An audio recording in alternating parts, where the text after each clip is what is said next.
है कि हम उस विषय पे बात ना करें तो अच्छा है।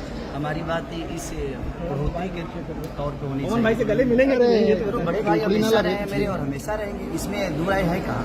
तो मेरे सम्मानित हमेशा रहे, आज भी है, कल भी है और आजीवन हमेशा मेरे सम्मान में है वो, और हमेशा मैं सम्मान करूँगा क्योंकि भोजपुरी के अंदर संस्कार है, और संस्कार है तो संस्कार में ये हमारे बड़े भाई लोग हैं, इनको देखकर हम बड़े हुए हैं और इनके आदर्श को अपना आदर्श बना के ही हम बड़े हुए हैं। तो कोशिश हमारी हमेशा अपने क्षेत्र में रहती है कि हम बेहतर से बेहतर काम करें और उसी पे चर्चा करें तो ज़्यादा बेहतर है, क्योंकि काम से ही चीज़ें बड़ी होगी, विवाद से चीज़ें बड़ी नहीं होती, एक काम से बड़ी होगी। और मुझे लगता है कि हमें काम ही करना चाहिए।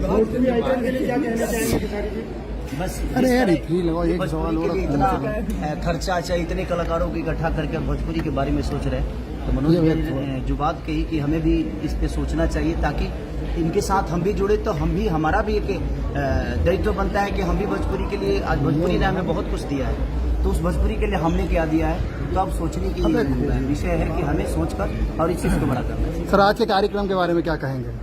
अभी कार्यक्रम शुरू हुआ है, अब खत्म होने के बाद बताएंगे जब हम लोगों ने कितना एंजॉय किया। आपसे एक क्वेश्चन मेरा ये है कि जैसे अभी स्टार्टिंग में मैं देखा कि आप इनके आकर के पैर छुए, मुझे बहुत अच्छा लगा सर। इंडियन कल्चर को आप प्रमोट किए, आमतौर पे ये चीज होती नहीं है सर कि किसी इंडस्ट्री में कोई पैर छुए। सर मुझे बहुत अच्छा लगा इस चीज को लेकर। तो ये कहना चाहूंगा सर, जो आने वाले हमारे युवा पीढ़ी है सर, तो आप उन्हें क्या मैसेज देना चाहेंगे सर? देखिए, बड़ा क्लियर मैसेज बा। जी जी जी सर। और मैसेज ये है कि हमारे जो नए डायरेक्टर्स हैं, जी जी जी, जो नए स्टोरी राइटर्स हैं, उनके ऊपर जिम्मेदारी बहुत बढ़ती है। भोजपुरी में क्या हो रहा है कि अभी स्टार बेस्ड इंडस्ट्रीज हो गई।